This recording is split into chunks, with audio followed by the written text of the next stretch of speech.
Channel here, become a member over at subscribe to the various other links. So Star Wars, the High Republic book sales numbers provide more evidence that Star Wars is a dead brand. And once you look at the numbers, it really is a dead brand. So before we begin, let's go through a bunch of these High Republic comics. Most of the covers are female poxwalks or aliens. The ones with the fair characters on the cover. Oh, these are my two favorites because they're just so over the top stupid. The ones with the fair male characters on the cover, I went through those and I read them, or at least a couple of the issues, and they have the fair blonde-haired characters who are on the cover with two pox people, but the blonde-haired guy is subservient to two pox characters, and they constantly have to not exactly put him in his place, but kind of like carry him along, hold him by the hand. The messaging for that is very, oh, what would this silly blonde man do without these two pox characters to lead him? I go, this doesn't really feel like the original 77 Star Wars. It doesn't quite have that same vibe. Istaphobe says what? Yeah, to want the original Lucas vibe of Star Wars is istaphobic. The messaging for these people, the thing is, if you read one comic, you're not going to notice it. You're not going to notice it. Two, and then three, and you start looking through these, you go, oh, this is insane, because this is the theme of modern Disney comics. Like, none of these comics resemble anything that they're supposed to. So there's one where the blonde Jedi has two black masters who have to take him by the hand. It's unreadably bad. In none of these comics is there anything like the feeling of the original. These modern Star Wars stories are unreadable because of the culture, the present culture, what's going on right now, because writers can't keep their toxic left-wing politics out of the stories. I'm sure in 77, Lucas himself would have been woke for the time, I guess, but that's not, I mean, we're 50 years, we're so far beyond that. Let me get to my two favorites, because they're just, these two covers here are just insane. So the thing is, the reader cannot connect with a globalist story because the characters, the United Colors of Bennington approach, where they take a casting call from downtown LA and you just have all this riffraff of, everyone off the street says, what do you mean by riffraff? I mean, it's a group of people who organically would not evolve together. They don't look like they belong together, and they do this Bolsheviks found family thing in stories all the time now. It's like, oh, you don't talk about, like, a blood tribe is actually not as strong as a group of people who have interests adverse to each other. That doesn't make sense. I mean, like, diversity by its very definition is weakness. That's the basic etymology of the language. Oh no, Hugo Boss says what? But I'm saying things that are real and in accord with reality, and they've so managed to brainwash kids today that to say real things will have a stimulus response trigger where they just immediately start calling people istaphobic. And you look at them and be like, you can't even define that word. And they realize, oh yeah, it means what you are. That's a circular definition. Wasn't the dictionary now?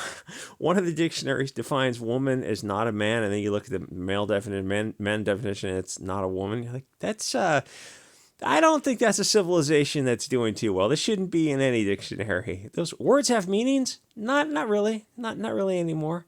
I think we're headed for dark days.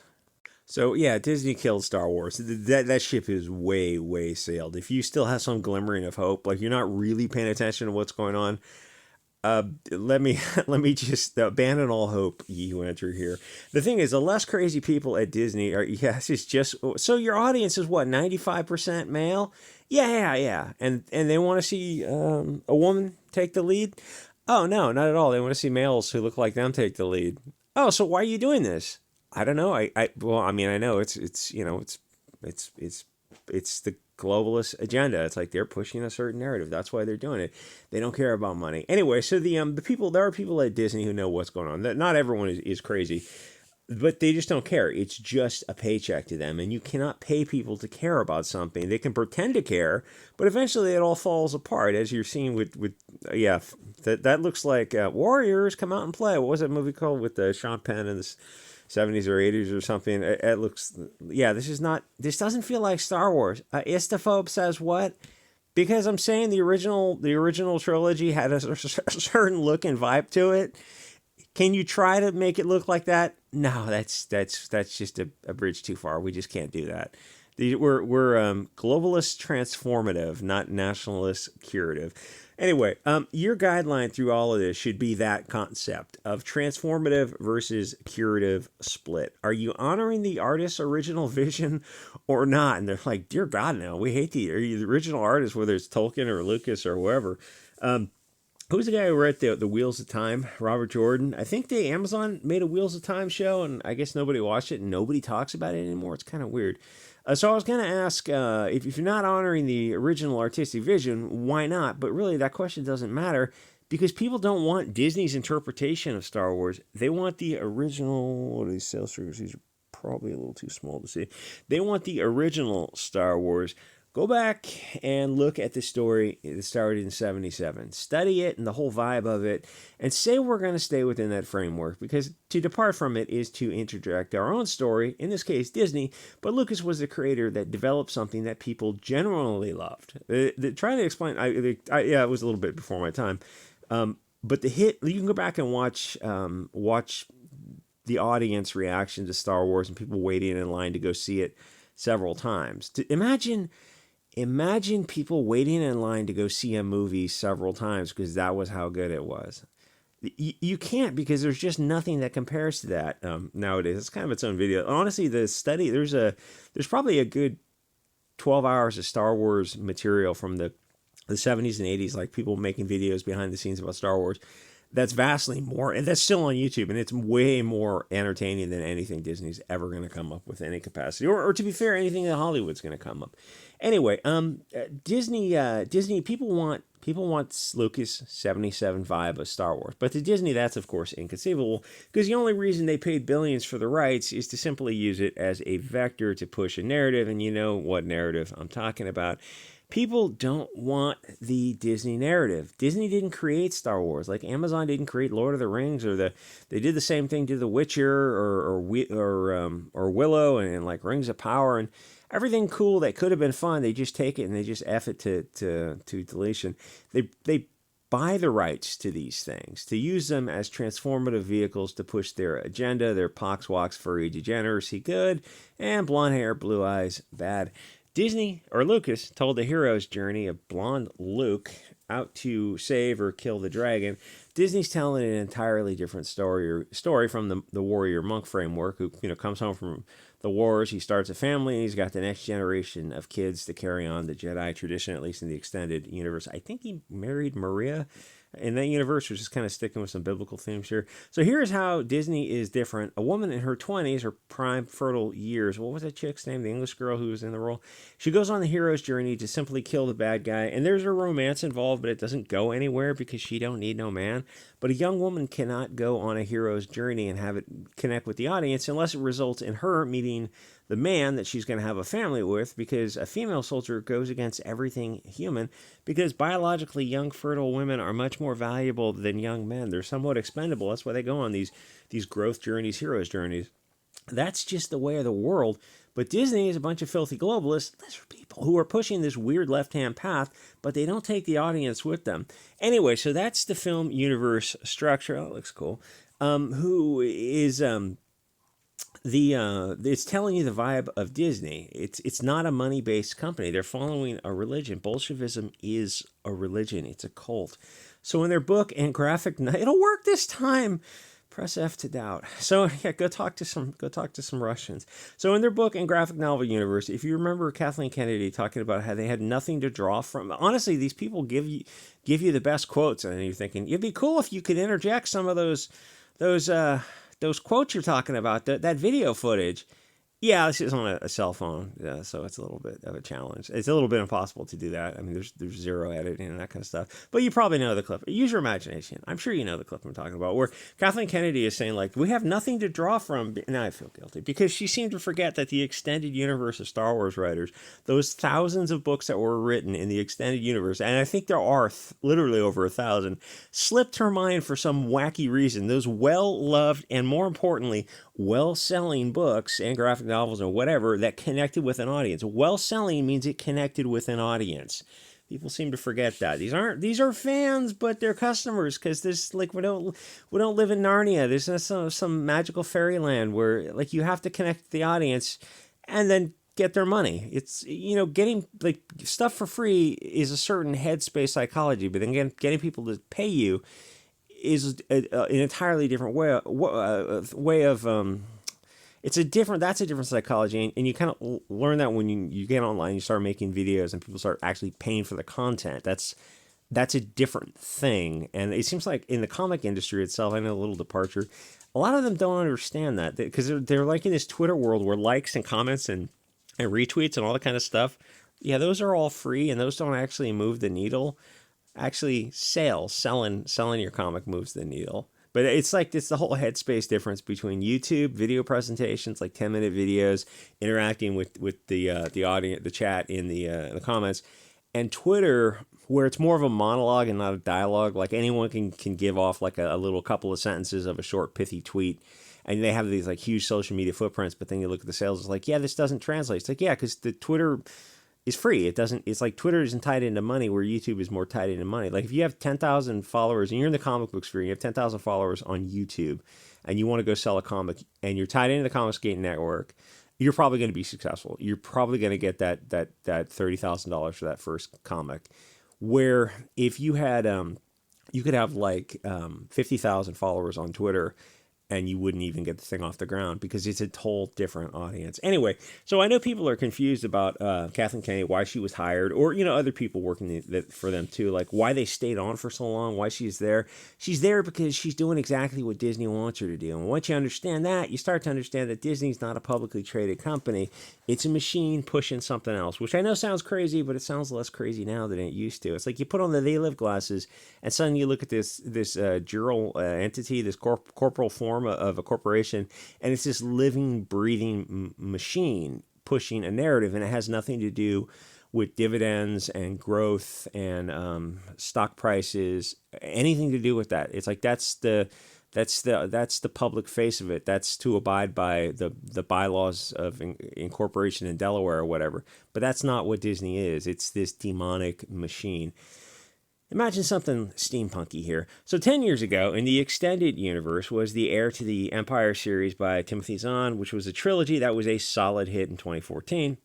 Now you compare that to the High Republic series, the things I just showed you, the comics that you can go online to read. They're horrible. You'll notice the covers are either aliens or poxwalks women, some with the sides of their head shaved. And if you read them, the bad guys are, in one case, literally, oh, this is the image I'm looking for. This is a great image of it's like out of area and central casting. They're supposed to be English / German / you get they're the bad guys. How do you know they're bad?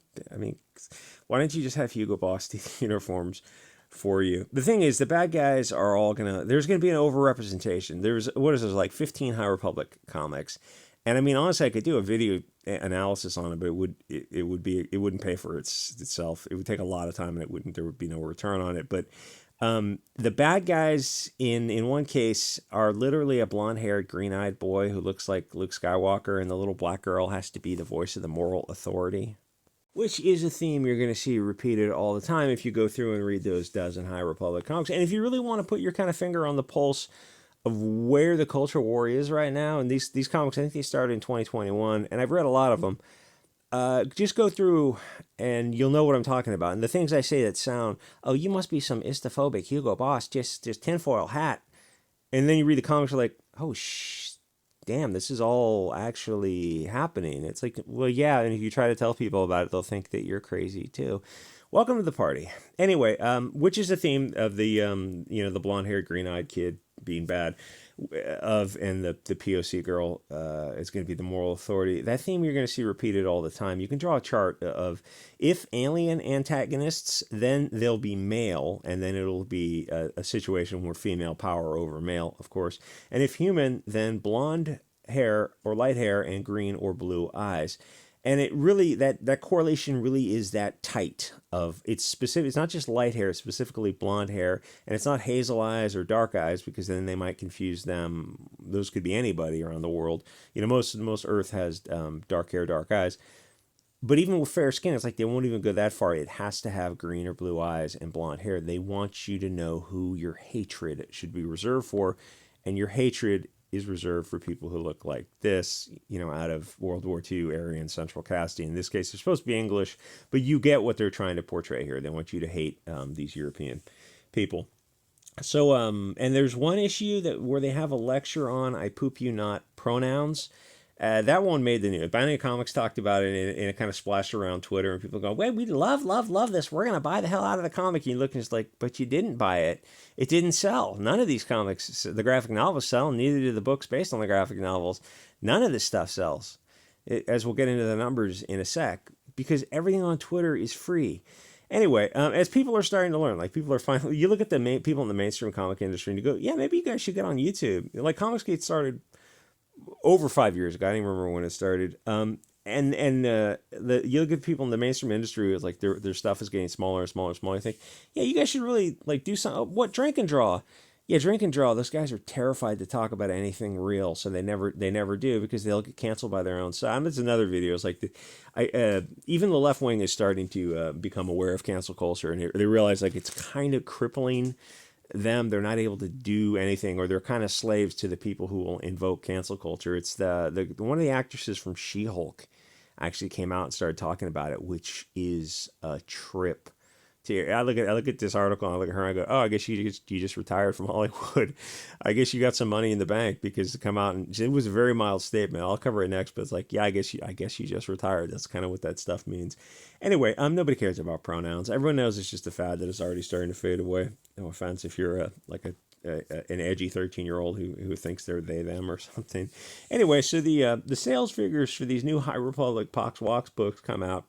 And of the three top sellers, I guess, one was 120,000 sold, then another 60,000, another 40,000. And I didn't know what those numbers meant. They're just kind of numbers out to me. But then I looked at the Heir to the Empire story.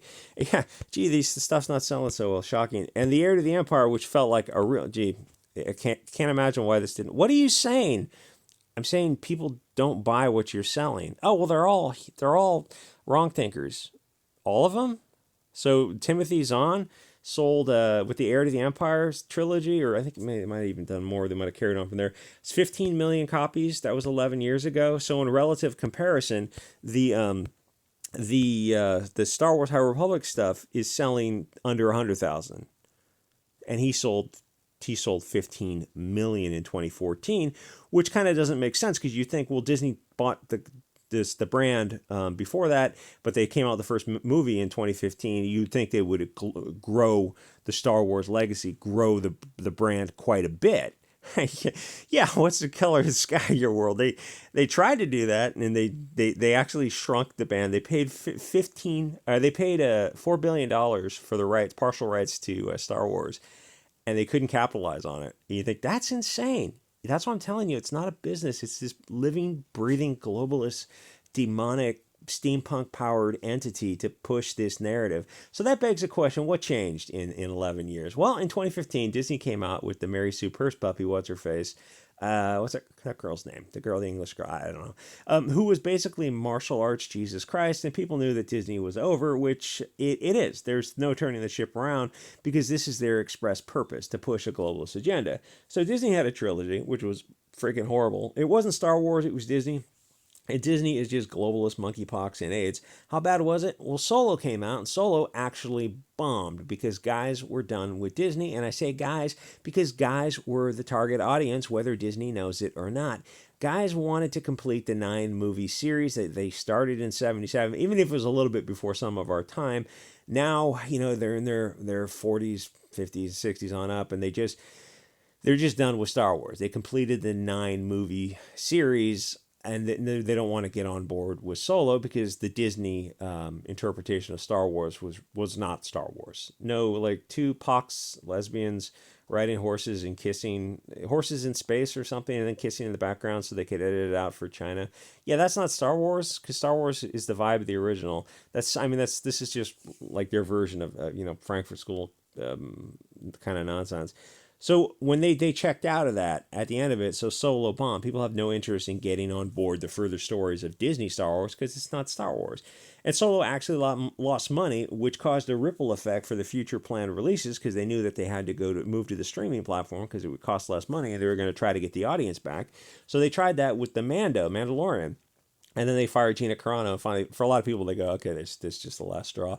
And they had Boba Fett, I think, and Andor, the Acolytes coming out. Obi-Wan had some kind of show. Like most of these shows, nobody saw. And I think they have some more planned, but they suck. They're not Disney Star Wars either. The whole story about Andor is that the blonde-haired German/English people are evil, and the brownish, vaguely Mediterranean Bolshevisim family is good. I saw a couple of episodes of Andor. I know they say it's the best Star Wars. Nobody's watching. I watch it. Okay, this is just anti-white Bolshevik propaganda, and nobody ever expects you to say that. And when you say it to them, you go, "What's your response?" And they go, "If you couldn't ad hominem, if you had to stick to talking about the story and not attack the man, you had to attack the argument. How would you respond to that?" And they don't have a response because it's like, oh, well, I mean, it's not selling for some reason. I just gave you a reason, and I represent millions of people, as do you too. Anyway, so all those shows just didn't connect with an audience because it's cancer. We see that kind of anti-white stuff in everything. It's lame because we know we're awesome. I mean, we really know we're awesome. Why don't you tell a story with antagonists who are not fair-skinned, blonde-haired, blue-eyed types? What if you switch things up? Like just swap things over instead of race swapping out black girls for red-haired girls. Like you went the other direction with it. Oh, we couldn't possibly do that. Yeah, because you're transformative, you're not curative. Or what if you just stay with the artist's original intent? It's like, yeah, it's not going to happen because like this is just a tool to carry propaganda. So the viewer asks, like, what's the point of watching Disney or reading the comics or the books when every other story is about just their insane, incandescent racial hatred for European people? Why would we want to see that, especially when we know how awesome we are? Or even if they did dial it back a little bit, they're not going to, but assume they did and they cut that out, but they still used, if they still use this kind of thing with the black chick with the shaved head on the cover, to be fair, they got a blonde chick here too. And this story wasn't so much about how much they hate the European people; it's how much they hate men. Because the lizard creature is male and he has to be constantly corrected and put in his place by the girl power. And you look at that and they're like, yeah, but your audience is male; they're not going to buy this. And what happened? Oh, the male audience didn't buy the comic, and what happened? It didn't sell. It got canceled. So what do? Oh, let's just start another comic. And that's what you can do when you have an inexhaustible money supply to put into comics, which is where Disney is. So they make this kind of just absolute cancer. Anyway, so what if they dialed back some of the anti-white trap of hatred, but they still had the POC chicks and a positive portrayal? Would that sell with an audience? No, it's not going to connect with a male audience. It's very rarely. You have an uphill battle to connect a female heroine with a male audience, or to materialize a female audience. That's an uphill battle. It's probably not going to sell. And then for the other reasons of this stuff doesn't happen in a vacuum. We're in this current political climate. It's just not going to connect with an audience because there's too much other things that are kind of poisoning the well on this thing. It's just not. I know it's not politically correct to say any of this. I'm saying it as carefully as possible. But your buying audience is male first. Then they're mostly going to be Americans of European, Latin American, Asian, and finally African heritage, probably in those relative proportions. And I think it's going to be weighted with more Euro Americans because the fandom started in '77 when the audience was 90% of European origin. So the original audience is dying out, but it's not being replaced with anyone. No, Disney putting a pox girl on the cover of Star Wars is not going to sell to little pox girls, or at least it hasn't so far, and it's not going to sell to the European American audience or Latin or Asian, and it's not going to sell to the male audience at all. They want to see male characters, and mostly they want to see European male characters. Get yourself a blonde-haired, blue-eyed lead character. Get something that looks like 77 Star Wars: A New Hope. You had Princess Leia, Han Solo, Luke Skywalker, and Obi-Wan, and then you had the Wookiee. Why don't you get a cast of characters that looks like that? You're like, oh, but they're all what? They're all too fair skinned. Yeah. Can't you do that? Can you make it look like the original 77 Star Wars? We're literally the lead character. Luke Skywalker is a blonde-haired, blue-eyed guy who goes on the hero's journey.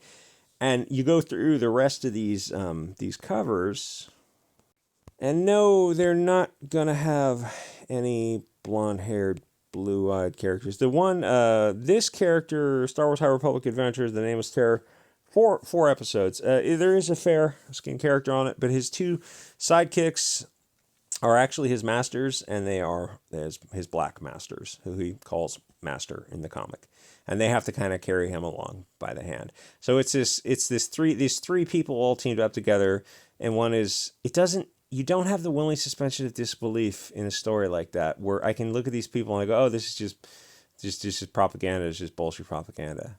And then their only response is to ad hominem and straw man deflect, to go, yeah, they don't look like they belong together. Why are they in this comic? Because we're pushing a narrative. Yeah, and it's like, why is he the Padawan, and why is he the subservient to them?